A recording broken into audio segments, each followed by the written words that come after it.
Ilara felt the cold seep through the ill-fitting wool of her dress, a familiar and unwelcome companion in the drafty halls of her father's manor. It was a damp, clinging chill that had little to do with the autumn air and everything to do with the frost that had permanently settled over their lives. Outside, the fields lay fallow, the crops blackened and withered by a blight that had crept in from the shadowed woods months ago. Inside, the chill was one of despair. It radiated from her father's stony silence and the fearful whispers of the few remaining servants. She traced the rim of a cracked wooden bowl, her own reflection staring back from the murky water within, a pale, thin face framed by hair the color of straw and eyes the gray of a winter sky.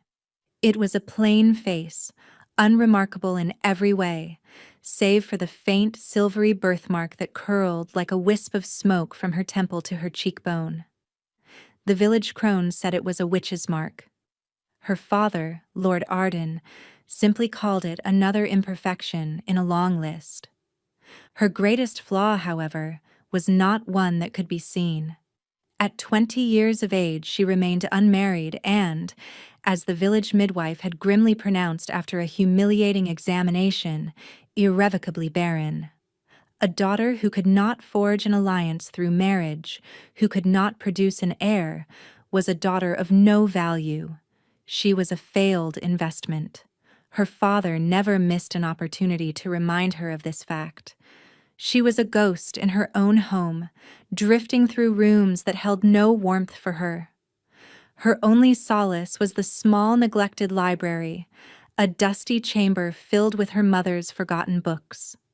She would spend hours there, losing herself in tales of ancient kingdoms and forgotten magic, her fingers tracing words that were more real to her than the disapproving glares she faced beyond the library door. Her love for books was yet another mark against her. A woman's hands were for weaving and embroidery, not for turning pages. "Still hiding in here with your useless fantasies?" Lord Arden's voice was a harsh rasp that shattered the quiet. He stood in the doorway, a stout, florid man whose fine clothes could not hide the sour scent of fear and cheap wine that clung to him. Ilara flinched, closing the leather-bound tome gently. "Father, You were just wasting time, as always." He cut her off, his eyes sweeping the room with disgust. "The granaries are nearly empty. The people are starving. And you sit here, reading tales of dragons and kings who do not exist." She felt the familiar shame rise, hot and prickling, in her cheeks. The stories offer comfort. "Comfort does not fill bellies," he sneered. "Your mother filled your head with this nonsense. Look where it got her, in the cold ground, and look what it has made you, a barren spinster with a head full of ink and dust, utterly worthless." Each word was a carefully aimed stone, and she had long ago run out of shields. She lowered her gaze to the floorboards, her silence the only defense she had left.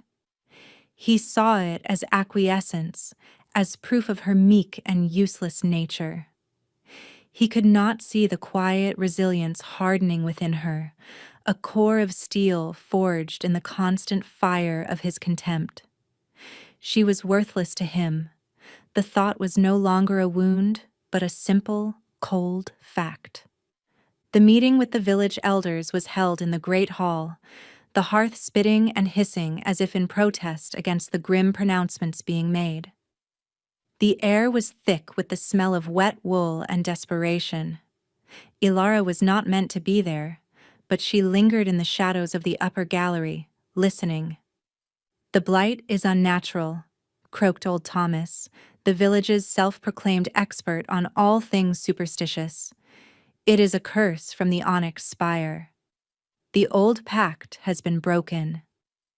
A murmur of fear rippled through the assembled men. The onyx spire. Even the name was a black icicle on the tongue.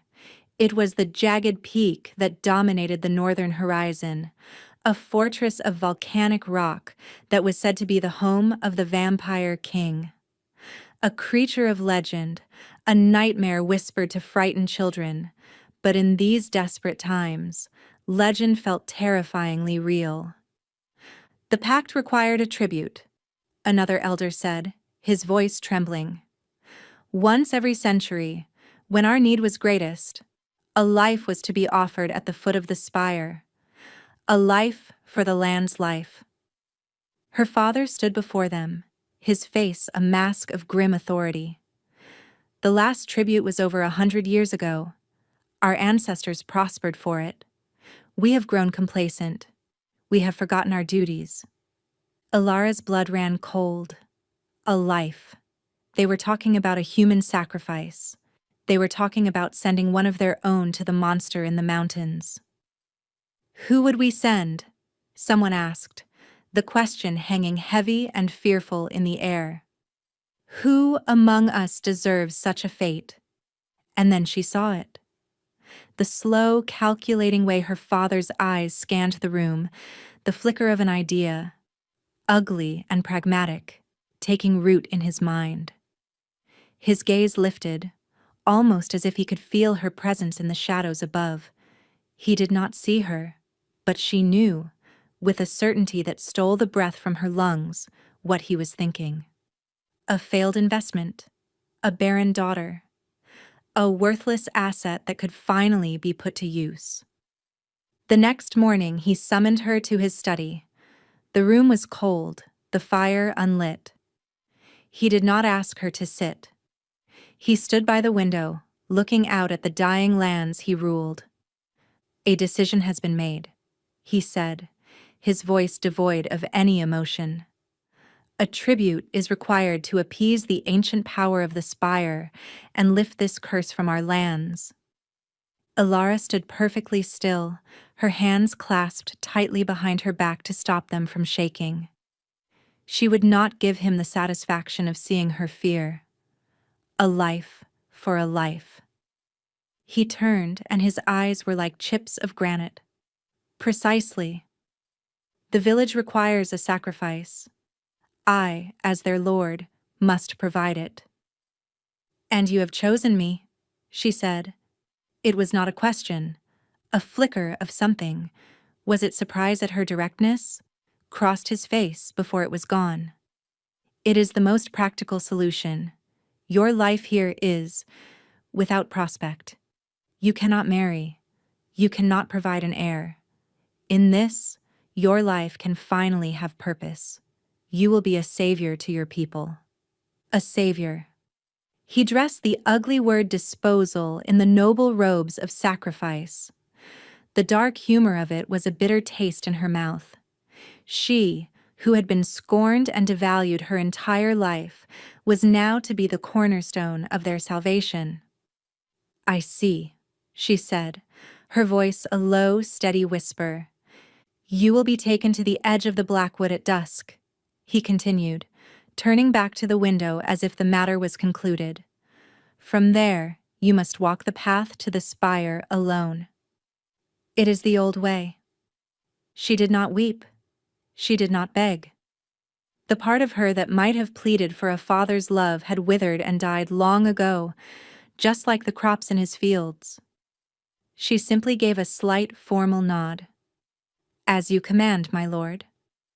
The use of his title rather than father was a small, sharp act of defiance. It was the severing of a tie that had only ever been a chain. He did not seem to notice, or perhaps he did not care. He had made his transaction. The worthless daughter was finally sold for a price he found acceptable, the hope of his own survival. The journey to the edge of the Blackwood was silent and swift. 2 of her father's guards escorted her, their faces grim, their hands never straying far from the hilts of their swords. They smelled of fear. They were more afraid of the woods than she was of the monster who supposedly lived within them.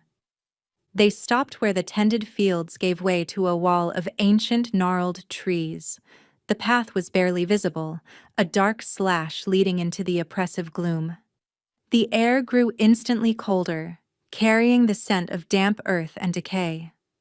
Her father was there, mounted on his war horse, a looming silhouette against the bruised twilight sky. He did not dismount. "This is where we leave you," he said. His voice was flat, carrying no hint of remorse or sorrow. It was the voice of a merchant concluding a deal. She looked at him one last time, at the man who had given her life only to discard it so easily. There was nothing left to say. She had been an object to him, a piece on a board, and he had just made his final, strategic move. She turned her back on him, on the guards, on the dying fields and the life of quiet misery she had always known. She did not look back. With a steady resolve that surprised even herself, she took the first step onto the path and walked into the waiting darkness of the Blackwood. The forest seemed to swallow her whole, the sounds of the world behind her fading until all that remained was the crunch of her own footsteps on the fallen leaves and the heavy, watchful silence of the ancient trees. The path was longer and more arduous than she had imagined. Twisted roots snaked across the ground, threatening to trip her in the deepening gloom, and the branches of the skeletal trees seemed to claw at her thin cloak. The forest was unnervingly silent. No birds sang, no insects chirped. There was only the sound of her own breathing and the frantic, fearful thumping of her own heart. She had expected to be terrified, and she was, but beneath the fear was a strange sense of liberation. Every step she took was her own. She was no longer waiting in a dusty library for her life to be decided by others. She was walking toward her fate, whatever it might be. After what felt like hours, the oppressive canopy of the forest began to thin. The air grew sharper, colder, and carried the clean, hard scent of stone and ice. She emerged from the tree line onto a rocky plateau, and there it was, the onyx spire. It was nothing like the crude drawings in the old village maps. It was a masterpiece of impossible architecture, a single, slender tower of polished black stone that seemed to have been carved from the mountain itself. It pierced the star-dusted sky like a shard of obsidian, elegant and menacing.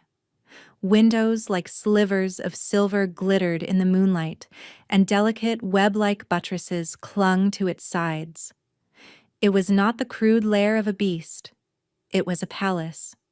A pair of immense doors, wrought from a dark, unidentifiable metal and carved with intricate, swirling patterns, stood at the base of the tower. They were closed, presenting an impassable barrier. There was no bell, no knocker. She stood before them, a small, insignificant figure in the face of such grandeur, and waited. Had she come all this way only to freeze to death on the doorstep? As if in answer to her unspoken thought, one of the massive doors swung inward, moving with an eerie, weightless silence. An invitation. A summons. The hall beyond was not dark, but lit by the soft, flickering glow of hundreds of candles, their light reflecting off polished marble floors and dark, richly carved wooden paneling. She hesitated for only a moment, then stepped across the threshold. The door swung shut behind her with the same unnerving silence, the sound of its closing a soft, final thud that echoed in the vast space. The air inside was warm and dry, scented with beeswax, old paper, and something else. Something faintly metallic and spicy, like old wine and dried roses. It was a place of breathtaking, ancient beauty. Tapestries depicting epic, unfamiliar histories hung from the walls, their colors still vibrant despite their obvious age. Archways soared into the vaulted darkness above, and a grand staircase of black marble curved upwards into the shadows. This was no monster's den. This was the home of a king. Her expectation of dungeons and gore, of filth and bones, was so laughably wrong that a small, hysterical bubble of a laugh threatened to escape her. "You are not what I expected." The voice came from the shadows at the top of the grand staircase. It was a low, cultured baritone, smooth as velvet but with an edge of cold steel. It held an ancient power that resonated in the very stones around her. She looked up, her heart leaping into her throat. A figure began to descend the stairs, moving with a fluid, predatory grace that was utterly silent. He was tall and slender, dressed in exquisitely tailored clothes of black silk and velvet that seemed to drink the candlelight. His hair was the color of polished jet, falling straight to his shoulders, and his face was a paradox of terrifying beauty. It was all sharp, aristocratic angles and pale, flawless skin that looked as if it had never seen the sun. His eyes, as he drew closer, were the color of molten silver, luminous and intelligent. They held a profound, soul-deep weariness, but also a sharp, unnerving perception. He was ageless, ancient, and more beautiful than any man she had ever seen. He was also, without a doubt, the most dangerous thing she had ever encountered. This was the Vampire King, Lord Valerius. He stopped a few paces from her, his silver eyes sweeping over her from head to toe. It was not a lecherous gaze, but a cool, analytical assessment. He took in her frayed wool dress, her thin frame, the smudge of dirt on her cheek, and the defiant tilt of her chin. "Your people sent me a scarecrow," he observed, his voice laced with a faint, dry amusement. "I was led to believe the tributes were, at the very least, well-fed." Ilara stiffened. After everything she had endured, she would not be mocked. "Forgive me, my lord. Had I known I was to be judged on my plumpness, I would have eaten my father's prize sow before I left." The words were out before she could stop them, sharp and sarcastic. She instantly braced for his wrath, for the flash of fangs and the end she had been promised. Instead, a slow, genuine smile touched his lips. It transformed his severe beauty into something devastating. It did not reach his weary eyes, but the amusement was real. A scarecrow with a viper's tongue. How unexpected. They usually weep. He circled her slowly like a wolf inspecting a new and curious addition to its territory. "You are trembling, but not just from fear. You are cold. Your lord sent you into my domain half frozen and half starved, a poor offering indeed." Before she could react, he unclasped the heavy, fur-lined cloak from his own shoulders. It was made of deep black velvet, impossibly soft, and radiating a faint, unnatural warmth. He draped it around her. The weight of it was immense, a comforting, secure pressure, and the scent that clung to the fabric, that same scent of old books, wine, and roses, enveloped her. It was the first truly kind and considerate gesture she had received in years. It was so unexpected, so contrary to the monstrous image she had been fed, that it left her speechless. She could only stare at him, her gray eyes wide with confusion. He gestured toward a massive hearth at the far end of the hall, where a fire roared with impossible blue-tinged flames. "Come. No bargain can be struck with a guest who is about to collapse from the cold. We will talk. Guest. Bargain. Not victim. Not sacrifice." The words echoed in her mind, a discordant but hopeful melody. She clutched the warm velvet of his cloak around her and followed him toward the fire, her fear slowly being replaced by a deep and perilous curiosity. The monster was not a monster at all. He was something far more complex and infinitely more dangerous. He led her to a pair of high-backed chairs upholstered in dark red leather, positioned before the mesmerizing fire. He moved with an effortless elegance, a creature completely at home in his opulent solitude. He did not sit, but stood by the mantel, one hand resting on the carved stone, his silver eyes studying her as she sank gratefully into the soft leather. The warmth from the fire and the heavy cloak began to chase the deep-seated chill from her bones. "The pact your ancestors made with me was a simple one," he began, his voice a calm, melodic rumble. "In times of great famine or plague, they would send one of their own to the spire, not as a blood sacrifice, as your primitive superstitions likely imagine. My needs are more refined than that." Ilara watched him, her apprehension warring with her fascination. "Then what do you want from me?" "Companionship," he said, the word sounding strange and stark in the vast hall. "I exist outside of time. I watch the centuries turn, the forests grow and die and grow again. The world of mortals changes in the blink of an eye for me. The stories, the politics, the petty triumphs and tragedies, they are a fleeting diversion. The tribute is not for my sustenance, but for my curiosity. A window into the world I can no longer walk in freely." He paused, his gaze fixed on the dancing blue flames. "Immortality is a profoundly lonely affair. I require a companion to speak with, to share knowledge, to simply be. In return for this service, I lend my power to the land, ensuring it thrives." It was a confession of loneliness so vast and ancient it was difficult for her to comprehend. He was not a mindless beast. He was an eternal prisoner in his own magnificent castle.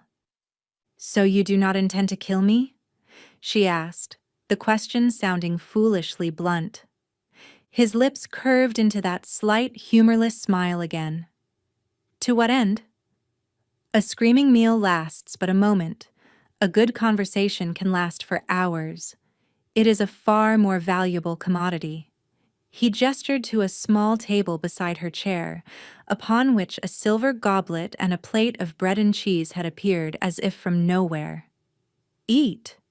You are no use to me if you faint from hunger." She eyed the food with suspicion. "Is it safe?" "The food is perfectly ordinary, I assure you," he said, a note of impatience in his tone. "The wine, however, is not for you. It is for me. And you are, at present, far too scrawny to be of any interest in that regard." The dry, almost clinical dismissal of her as a potential meal was so bizarrely reassuring that she found herself reaching for the bread. It was fresh, the cheese was sharp and nutty, and it was the best thing she had tasted in months. She ate slowly, deliberately, feeling his silver eyes on her the entire time. "Now," he said, turning his full attention to her once more, "let us establish the terms of our bargain. You will remain here, in my castle, as my guest. You will want for nothing. Food, clothing, warmth, all will be provided. In return, each evening you will dine with me. You will tell me of your world. You will read to me from your books. You will share the knowledge your people seem so eager to discard." Her head snapped up. "How did you know about my books?" "I know many things," he said simply. "I know your name is Ilara. I know your father is Lord Arden, a man who would trade his own blood to save his dying lands.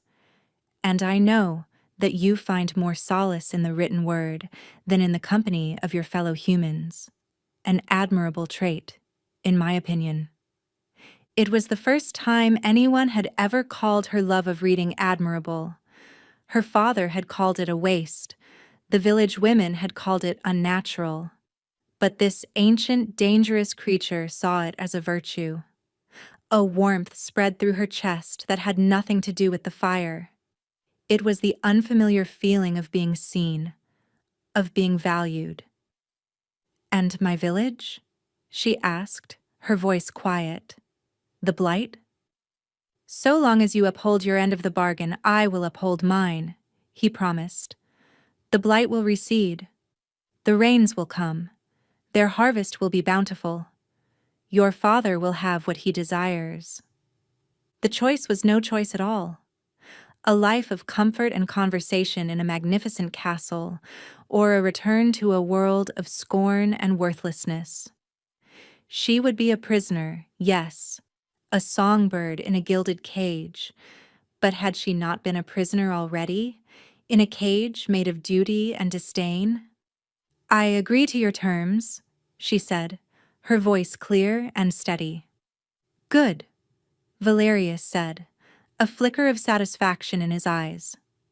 He seemed about to say more when a new figure appeared from the shadows. It was a woman, old but with a straight back and dignified air, dressed in the simple gray garb of a servant. Her face was lined with wrinkles, but her eyes were sharp and kind. Lyra will show you to your chambers, Valerius stated. She manages my household. You will find her more accommodating than I. The woman, Lyra, gave a small, respectful curtsy. This way, my lady. My lady. The title was so foreign, so utterly absurd when applied to her, that Alara almost corrected her.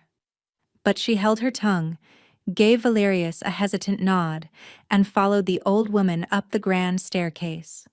The castle was a labyrinth of silent, candle-lit corridors.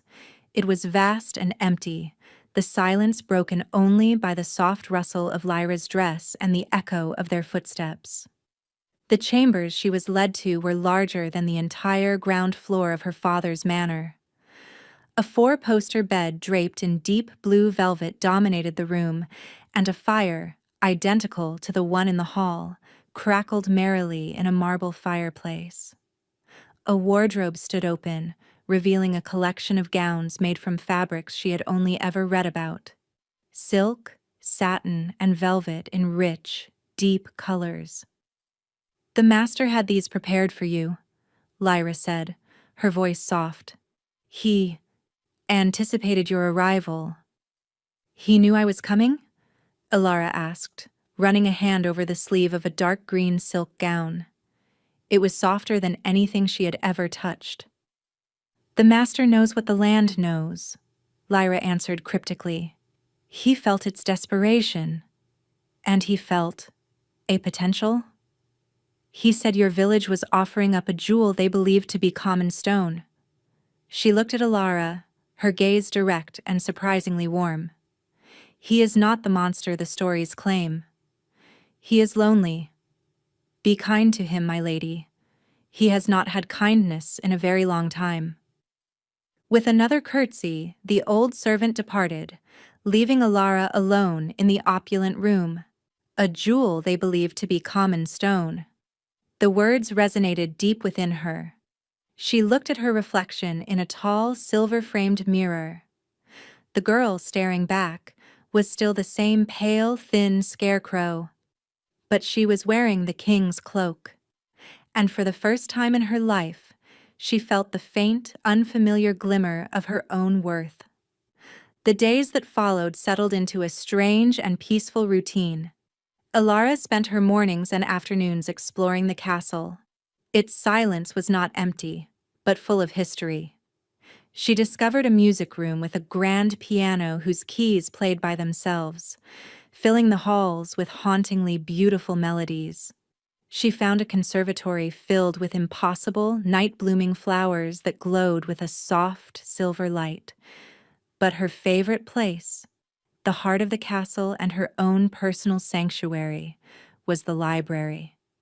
It was a cathedral of books, 2 stories of floor-to-ceiling shelves, connected by spiraling iron staircases, held more volumes than she could read in 1,000 lifetimes.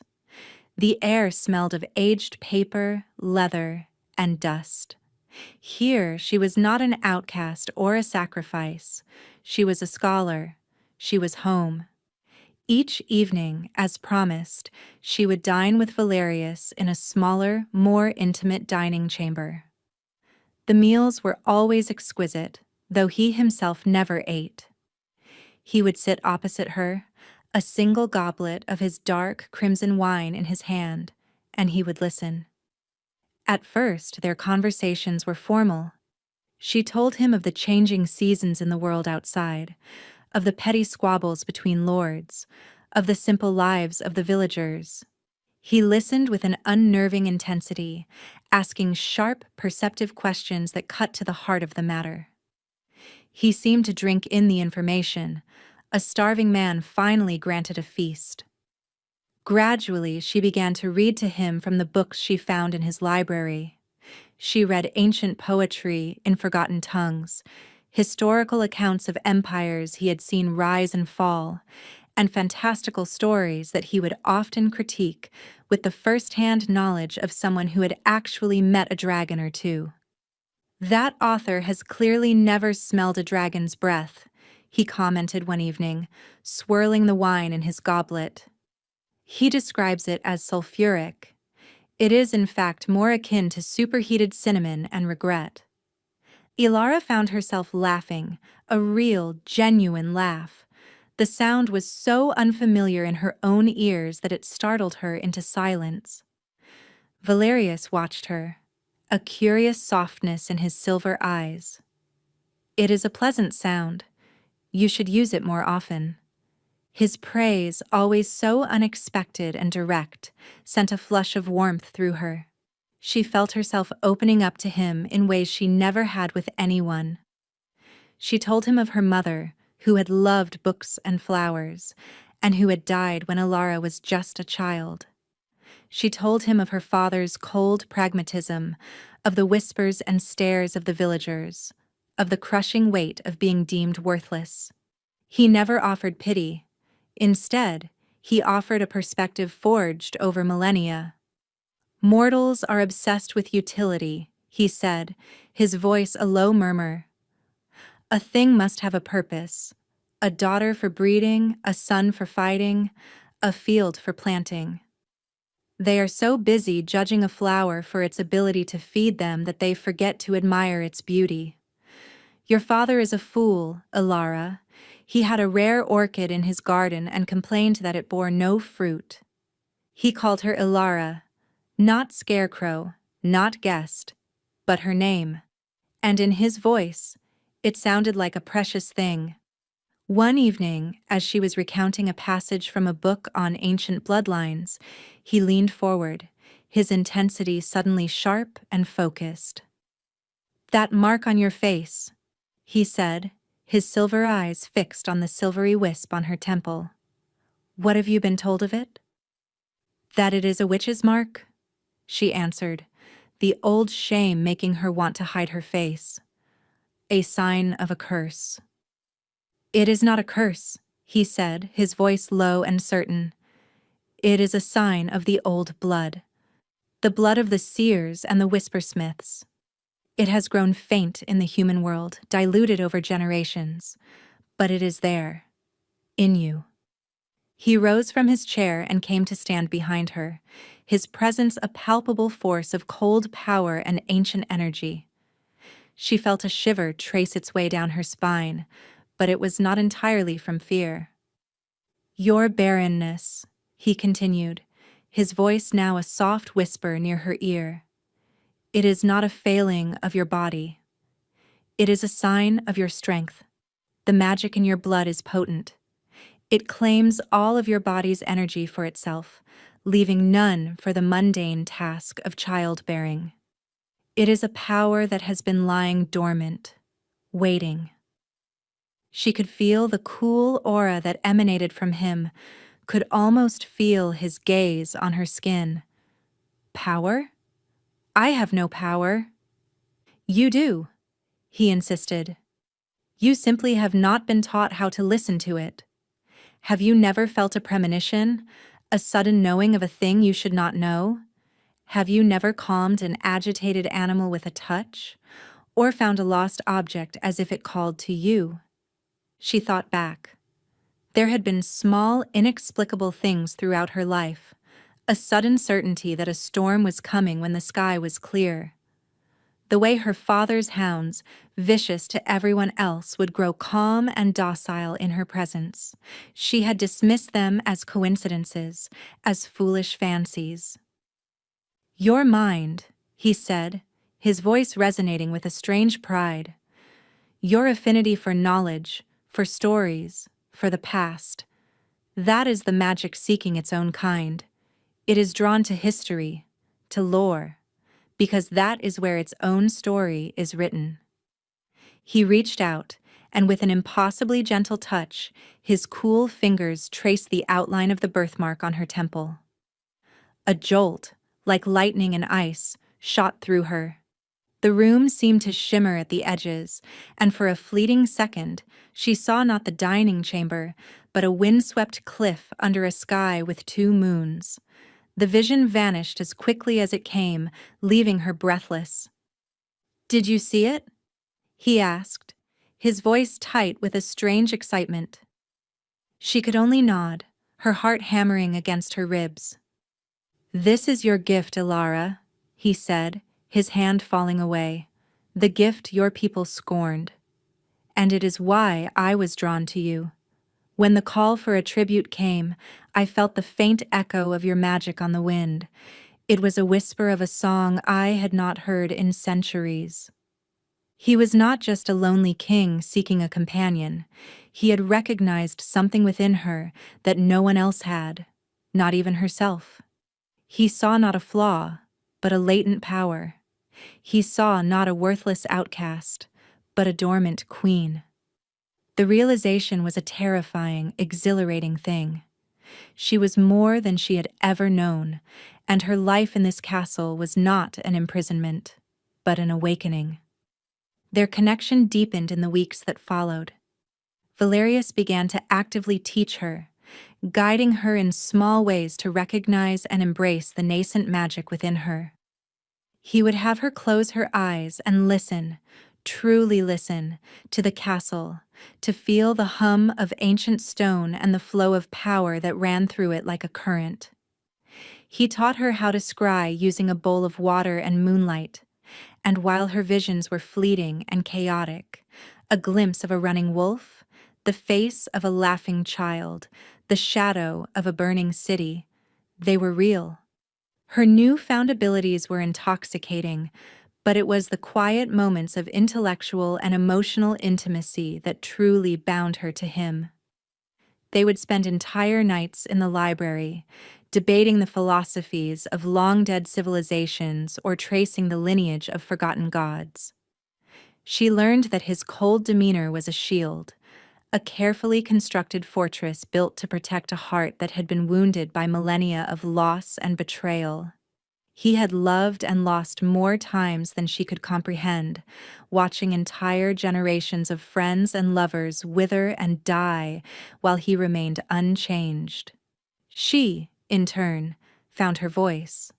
The shy, silenced girl who had arrived at the spire was fading, replaced by a confident woman who was unafraid to challenge his assertions or counter his arguments with her own sharp wit. He seemed to delight in her defiance, in the fire he had so carefully fanned.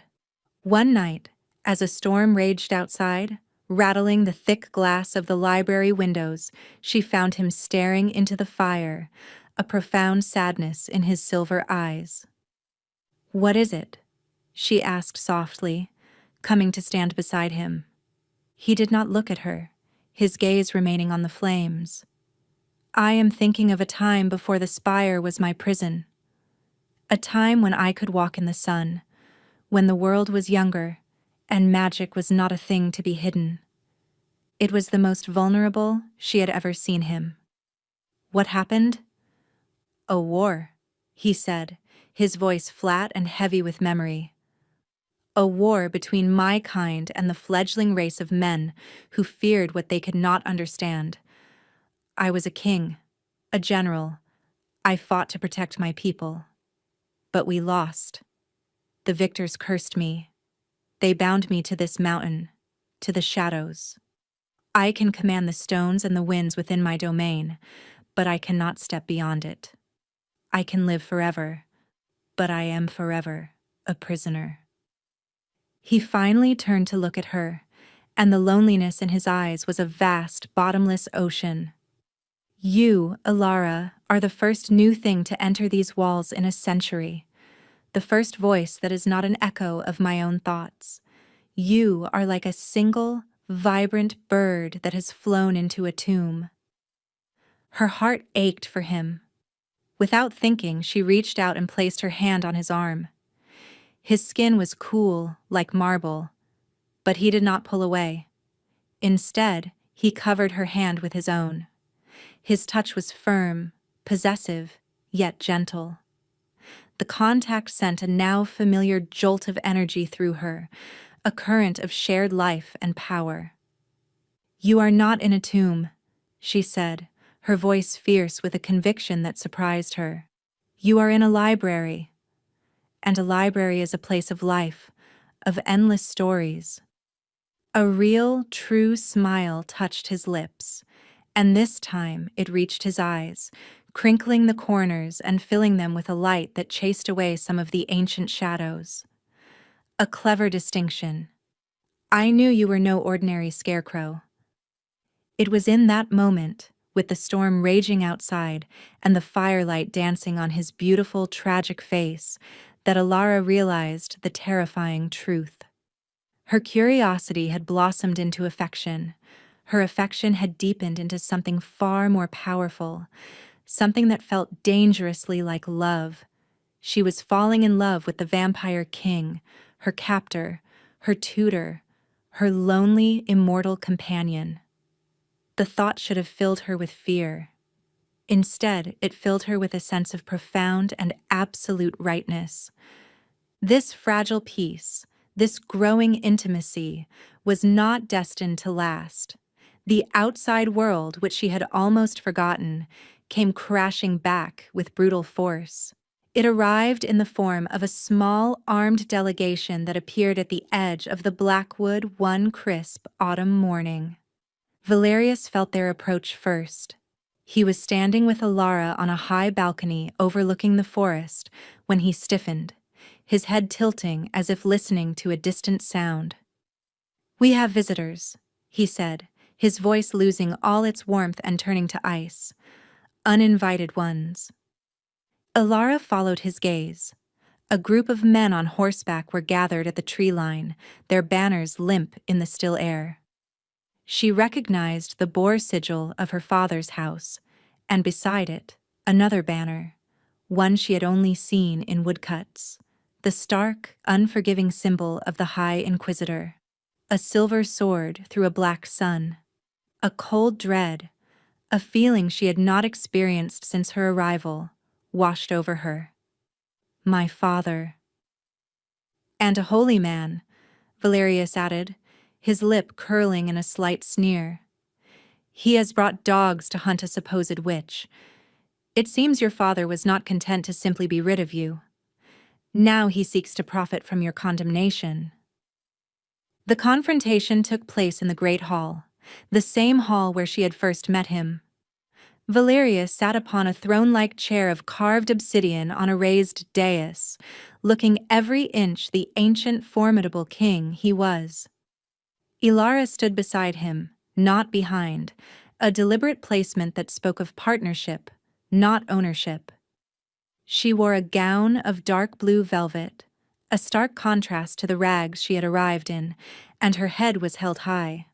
Her father, Lord Arden, and a severe-looking man in the black robes of an inquisitor were escorted into the hall by two of Valerius's silent, shadowy guards.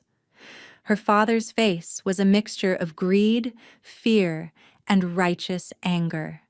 The inquisitor's face was a mask of cold zealotry, his eyes scanning the opulent hall with undisguised revulsion. "Daughter!"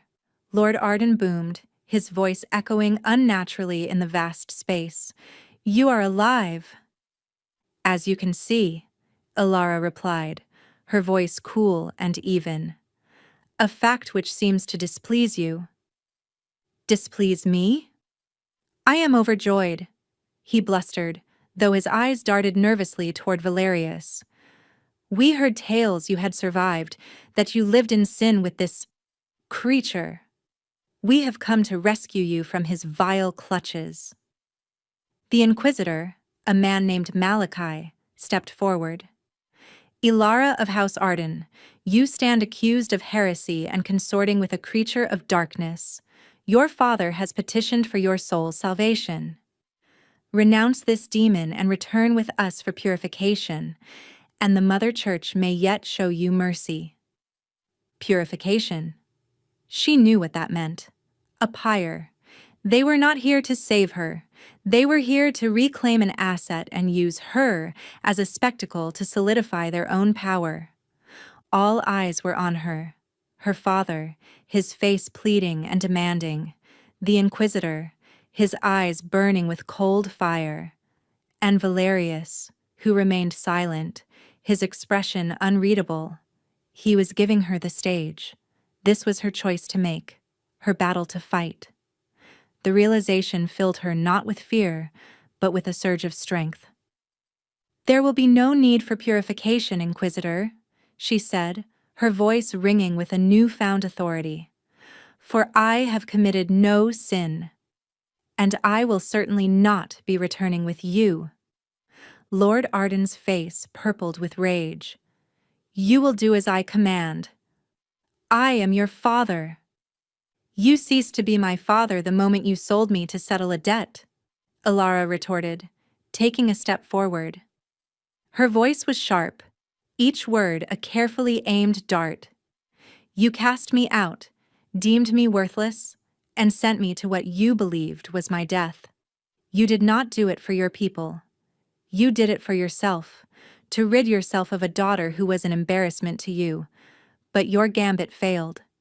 The monster you sent me to was more of a man than you have ever been. The cage you sent me to has proven to be a sanctuary. She turned her gaze to the Inquisitor, whose face had hardened into a mask of fury. And you, holy man.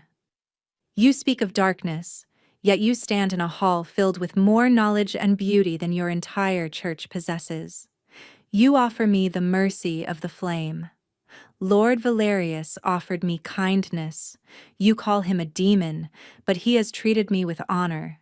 You call yourselves men of God, but you act with the greed and cruelty of devils. I choose to remain here. Her defiance, so public and so absolute, hung in the air, stunning the two men into silence. She had used their own weapons, logic, rhetoric, and moral accusation against them.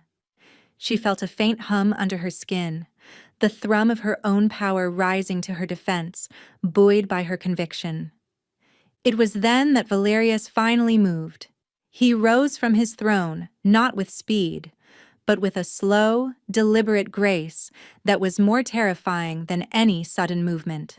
He descended the dais and came to stand beside Ilara, placing a proprietary hand on the small of her back. The gesture was a clear and unambiguous statement. She is with me. You have your answer, he said, his voice a low, dangerous growl. The temperature in the hall dropped by several degrees. The candle flames flickered and dimmed. She has made her choice. Now you will leave my lands and never return. Should you, or any of your kind, set foot past the Blackwood again, I will unleash a blight upon your world that will make your current troubles seem like a summer festival. I will turn your fields to dust and your rivers to blood. Is that understood? The sheer, overwhelming power that radiated from him was a physical force. Lord Arden stumbled back, his face ashen with terror. The Inquisitor, though visibly shaken, held his ground out of pure, stubborn zeal. You cannot threaten us, demon.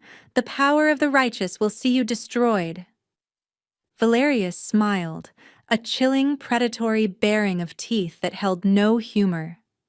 Your righteous have tried for 1,000 years, and for 1,000 years I have decorated my halls with their bones. Now get out. He made a small, dismissive gesture, and a wind, cold and smelling of the grave, swept through the hall, extinguishing half the candles and sending the heavy tapestries billowing. It slammed the great doors open and physically shoved Lord Arden and Inquisitor Malachi backward, out of the hall, and onto the cold stone steps. The doors boomed shut, plunging the hall into a sudden deep twilight. Elara stood, her heart pounding, not with fear, but with a wild, triumphant exhilaration. She had faced her past. She had faced her oppressors. And she had won. She had chosen her own fate.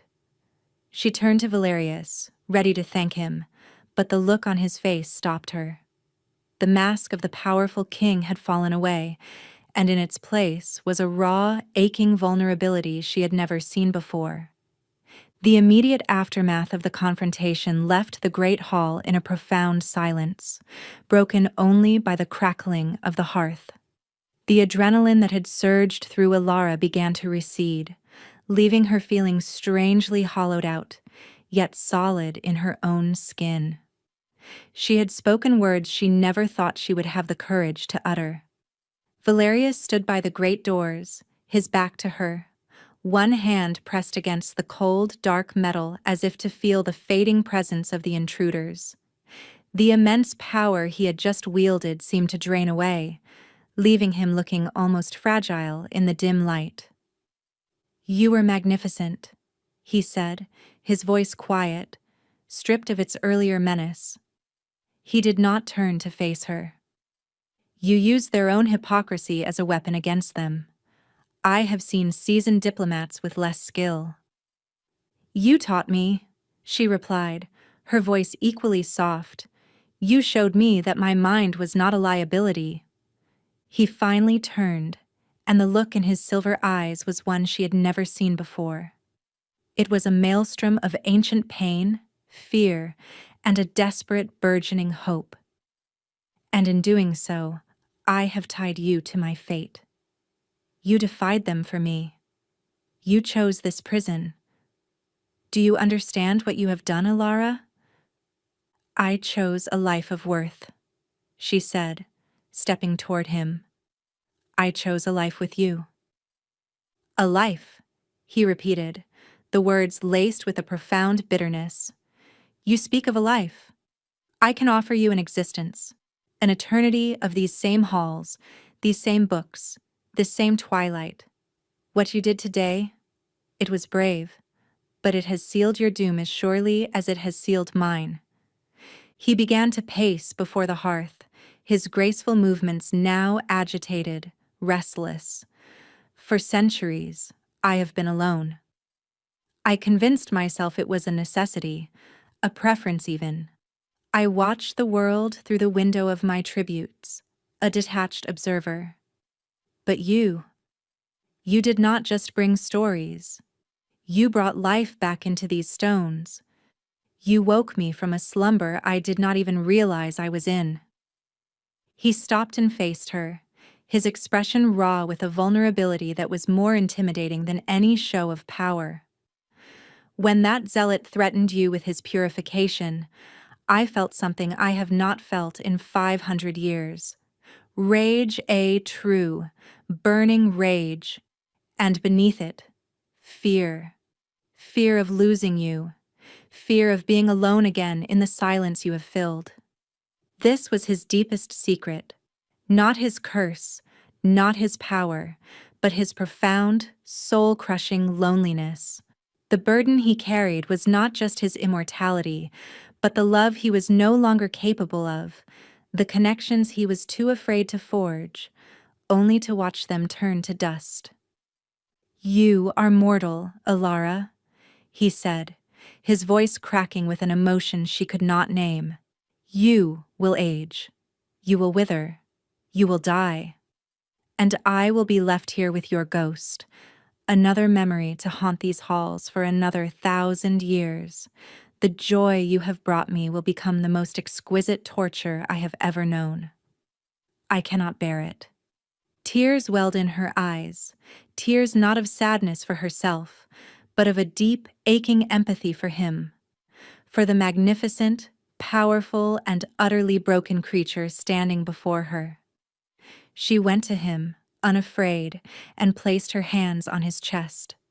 Through the fine silk of his shirt, she could feel the stillness within, the absence of a heartbeat.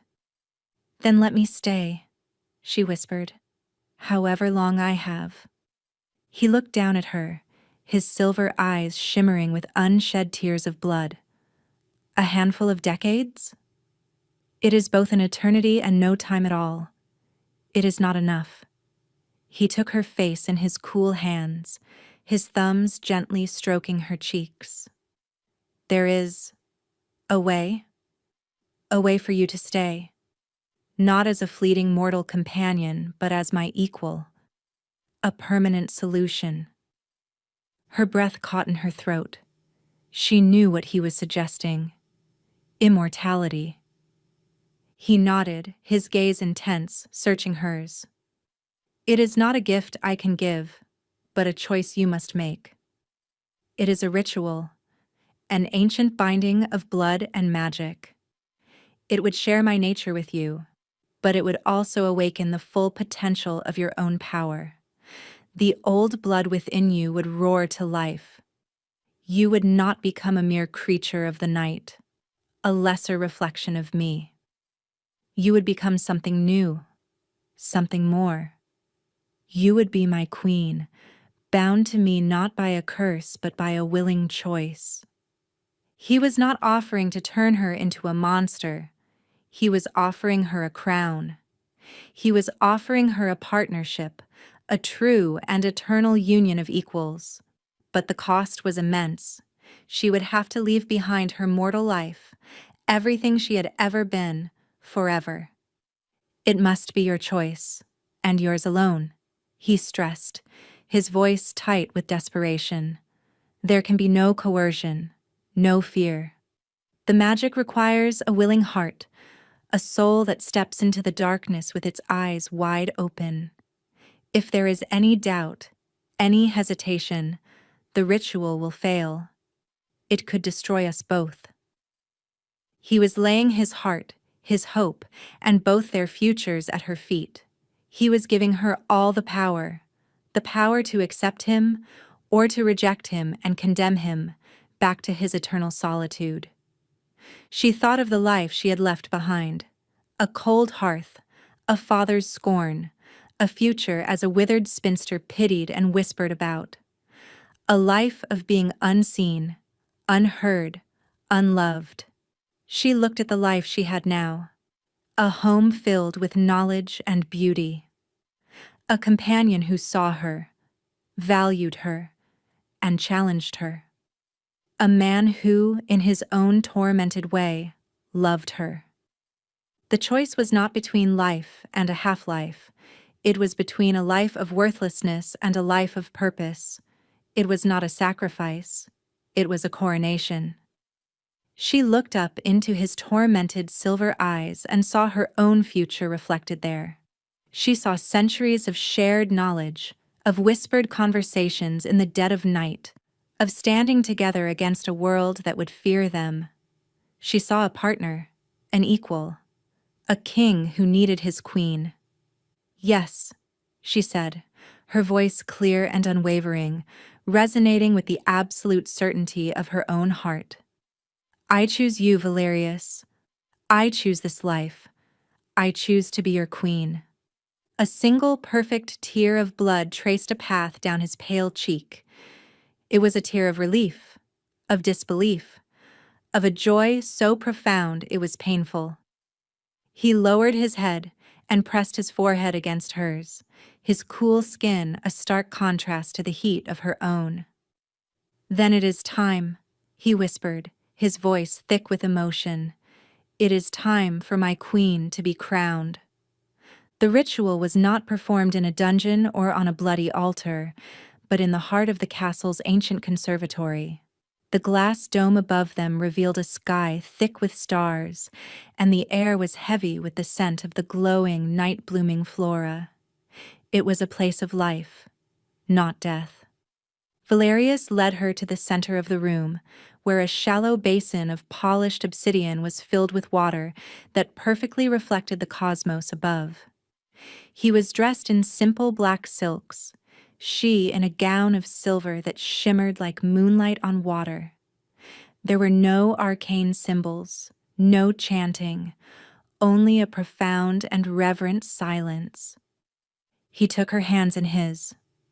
"This will not be painless," he warned softly. "Two magics, two natures, will be at war within you before they find balance. But I will be with you. I will not let you fall." She nodded, her trust in him absolute. "I am not afraid." He raised her hand to his lips and pressed a gentle kiss to her knuckles. Then, with a look of profound sorrow and love, he allowed his fangs to descend. They were like twin slivers of pearl, sharp and elegant. He met her eyes, a silent question, and she gave another slight nod. Consent. He bit into his own wrist first. Dark, ruby-red blood, almost black in the silvery light, welled up. He held his wrist over the basin, letting several drops fall into the water. They did not dissipate, but hung suspended like crimson stars in the reflection of the night sky. Then he took her hand. "My love," he whispered, and gently he sank his fangs into the delicate skin of her wrist. The pain was sharp, a sting of ice and fire that made her gasp. But it was fleeting. It was replaced by a strange, dizzying euphoria as he drank. He took only a little, a symbolic taste, his eyes closing as if savoring the most precious wine. When he pulled back, he guided her wrist over the basin, allowing a few drops of her own bright, mortal blood to fall and mingle with his. The moment her blood touched his, the water in the basin began to glow with a soft, ethereal light. "Now," he murmured, his voice husky, "we drink of our shared life." He cupped his hands, lifting the glowing water to her lips. It was cool and tasted of ozone, of starlight, and of the faint metallic tang of their combined blood. She drank deeply. Then she did the same for him, lifting the water to his lips. He drank, his silver eyes never leaving hers. The moment the water settled within her, the transformation began. It started as a cold fire in her veins, racing through her body, a shock that made her cry out. Her own dormant magic, the old blood, rose up like a tidal wave to fight this immortal intrusion. The conservatory seemed to explode with light and power. The glowing flowers pulsed violently, and a wind whipped through the room, shattering the quiet. She felt as if she were being torn apart and remade atom by atom. Visions flooded her mind, the birth of stars, the cooling of the earth, the rise and fall of impossible cities under alien skies. She saw Valerius as a young man, walking in the sun, his eyes not yet filled with sorrow. She felt his pain, his loneliness, his millennia of grief, and his sudden, overwhelming love for her. At the same time, she felt her own power unfurling, a magnificent, vibrant force that had been coiled inside her for her entire life. The silvery mark on her face burned with a white-hot light, and she felt a connection snap into place.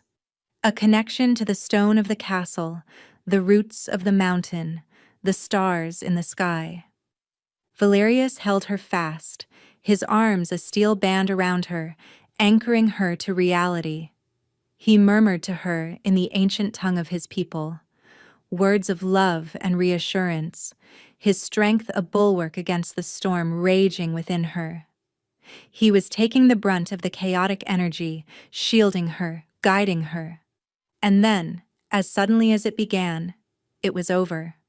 A profound peace settled over her. The cold fire in her veins became a steady humming power. The chaotic visions coalesced into a clear, sharp, new perception of the world. She could feel the life in every plant around her, the slow, patient thoughts of the ancient stone beneath her feet. She could feel Valerius, not just his arms around her, but his mind, his soul, intertwined with hers. A bond, unbreakable, and eternal. She opened her eyes. The conservatory was calm again. She looked at her hands. Her skin was paler, with an almost luminous quality. She felt stronger, faster, more alive than she had ever felt as a mortal. She lifted her gaze to Valerius. He was watching her with breathless adoration. "Ilara," he breathed, his voice filled with awe. She reached up and touched his face. She could feel the life force thrumming within him now, a mirror of her own. She could feel his love, a vast and overwhelming symphony. And when she looked past him, into a pane of glass that acted as a mirror, she saw her own reflection. Her eyes, once the gray of a winter sky, now glowed with the same luminous molten silver as his. The transformation was complete. She was no longer just Ilara. She was his queen. In the aftermath, a new reality settled in. The immediate threat of Inquisitor Malachi and her father was gone, but not forgotten.